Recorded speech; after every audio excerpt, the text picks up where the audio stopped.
This is a short bite episode of Homeschool Together.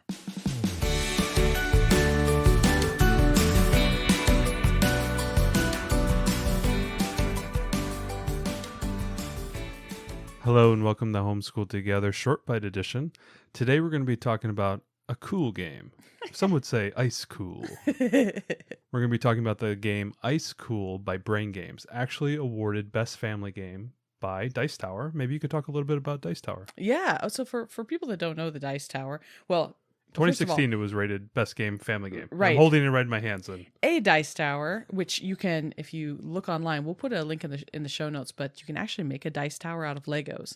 But it's basically a tower that you're able to toss dice into, and they kind of clap, clap, clap, clap, clap. They fall down, and that's like our way of rolling dice. It's super great for any of you who have little kids who love to like throw dice. Or they're or if erratic dice rollers. Or if your 5-year-old sees you jingling dice in your hands, but they don't really get it, and it comes out chaotic. Right. Or you have those friends that like they really chugga. They really roll. They're like a good baseball player standing on the plate. They have this weird 20-second routine. Right. So dice towers are kind of nice. So that is what a traditional dice tower is. But Dice Tower, as we're talking about it, is in reference to a game review site, and they have YouTube videos and things where they review games, and so they have this really cool little Dice Tower logo.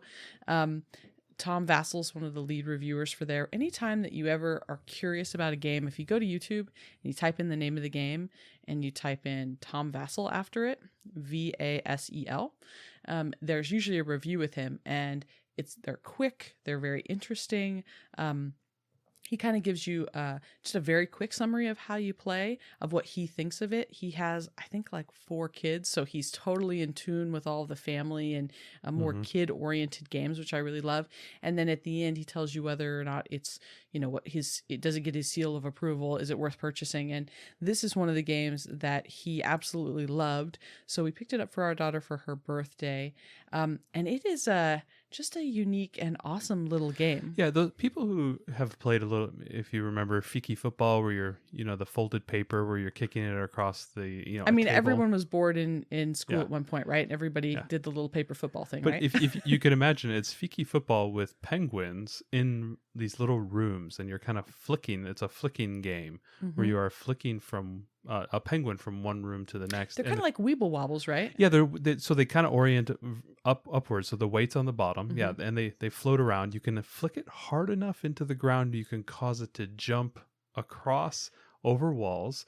But basically, the game is, it's a series of rooms that are built actually by the box is part of the game. Right. So the bottom of the box is one of the rooms that has a series of nested boxes in it, and they all kind of stick together to form a big square of a bunch of different rooms. It's almost I think it's supposed to be a school, right? It's supposed to be a school, yeah. They're for ditching the class to run around and collect fish, and you're trying to get these penguins through different doorways to collect fish, and you're doing it by flicking them. As you stitch the boxes together, there's doorways that you can flick through. That's right. So it creates this kind of room aspect. Yeah, it creates a course. I would say. So and what's cool is that there's this idea of like kind of a hall monitor where you're chasing somebody. Right. So like one hall monitor, and then the rest are the penguins trying to get away with it. Yeah.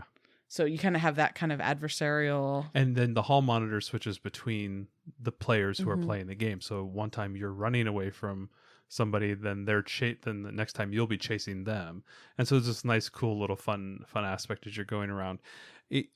There's not too much logic. There's no math. I mean, maybe there's a little bit of addition at the end when you're counting up your points. And I think as far as logic goes, there's a little bit of strategy in trying to decide, like, okay, well, he's over there, and how many flicks is he going to get? Like, which doorway should I choose? There's not a set path through these hallways. So there's a little bit of logic, but this is a great game for, if you want to get a kid into gaming. There's really no like cards. There's not like, it's pretty self-explanatory. Flick the thing towards the thing. Right. There are point cards, but I mean, we didn't even really care all that much about the points. We just enjoyed the act of playing the game. Our daughter had a great time with it. And one of the things we were talking about, beyond just kind of simple math and strategy and things that all games have, this one has a really cool physics component. Just before they're even real understanding of physics, this is kind of a very early introduction.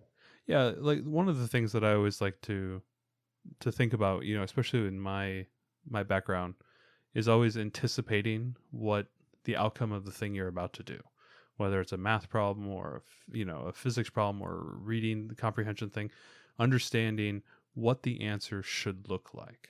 And this was something that was always driven home by my physics teachers and my math teachers, that you should know not the exact answer, but you should know basically what the answer is going to look like based on what you're asked. And that just comes with intuition and all that type of stuff. And so these type of games where you're physically moving things, it's very much like sports. You're playing baseball or basketball, understanding that I have this thing in my hand or I'm about to flick this thing, and understanding the dimensionality of the world and how much to apply to get the outcome that I want, I think is a very, very STEMmy in its nature. And I think it's a very important concept to learn. And that's one of the reasons why I push sports so much. Not just, one of the big things I always wanted to push is that you play a team sport and then also play an individual sport. And there's different reasoning for both of them. But being able to engage with other people in a dimensional world, where like playing basketball or something, where you're running and moving, you're catching, it's stimulating to the brain. You have to anticipate physical movement. And then if you're playing like a single sport, it's the challenge of achieving something. Like if you're playing golf or you're playing tennis, it's me versus them or me versus the game, those type of things. Obviously as you get older, but when they're young like this, I always like to play these type of things with them. It's things I do with the little one, where I'm giving her things and asking her to put things into things, very much Montessori-ish, where kids she's figuring it out. They're figuring out, they're interacting with the world, and they're learning what is too much and too little, and what is just right. Well, I love games that challenge them to figure out, right? We had the little one tonight, the 17-month-old. She was in her high chair. She had her little stacking rings, the toy that everybody had as a kid, right? Yeah. They still make, which is because it's great. And she's learning, and she puts a ring on, and it's too small. It doesn't go all the way to the bottom, and she knew that, and she took it off. Right, and we were watching her cognitively process all three of us were just this. sitting there staring at her. It was really brilliant, right? And this is kind of similar. So we gave this to our daughter, and we played it with her a couple of times, and she liked it okay. She wasn't like, she didn't love it. And then she pulled out the box. She said, I want you to set this up for me, Mommy. And so we set the whole thing up for her. And literally, she played with this thing for like an hour and a half, just practicing like how she hit the penguin. If she hit it on this side, this is what happened. If she hit it here, this is what happened. If she hit it too high or too low. She needed a little time just to experience it. Right. Yeah. The experimentation aspect with this was so great, and she did it all on her own. And now she loves to play because she's kind of figured out some of the techniques. So I love that about it. And she will literally sit even now and just spend an hour with this, moving them all around and flicking them around and learning. I mean, to be honest, for about 20 minutes there was a whole issue of princes and princesses and getting the fish and stuff.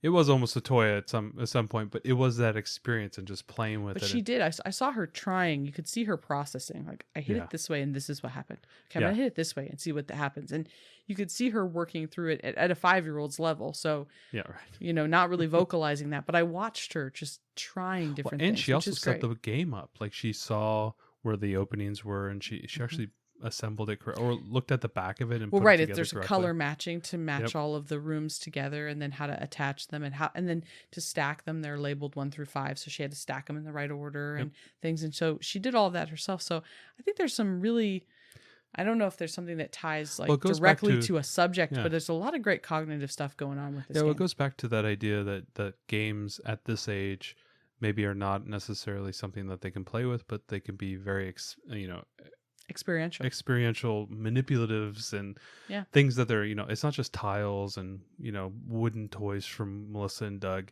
It's something really cool, different, fun. And that when they get comfortable with it, then you can start to play with it. And those are things that I like about some of the games that are maybe a little bit above her level, that if you can get her to experience it and play with it and have fun with it, then she'll want to come on and actually learn and play the game. Like just today, she was playing with one of her friends, and she pulled down, I think, do we want to even say it? Unicorn Glitter Struck? Unicorn Glitter Luck. It's a fabulous Haba game, by the way. Yeah, we'll review that one maybe. I don't think it's worth the review because it's very simple, but it is great. If you have a 4-year-old princess, like Unicorn Glitter Luck, but you cannot get better on the 1 to 3 counting. 5-year-old was explaining the rules to the game to her friend. And it was like, wow, she's, okay, you roll this is what happens, this happens. And she's learning to explain it to somebody else. And this is another one of those examples of just play with it.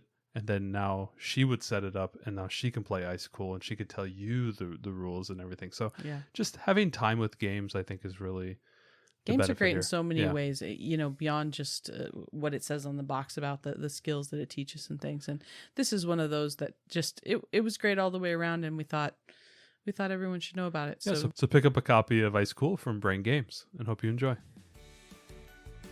Thanks so much for joining us today and making us a part of your homeschool journey. Please engage with us on social media. Join our Homeschool Together podcast group on Facebook and find us at Homeschool Together Podcast on Instagram. We'd love to hear your feedback, questions, and recommendations. Until next time, happy homeschooling!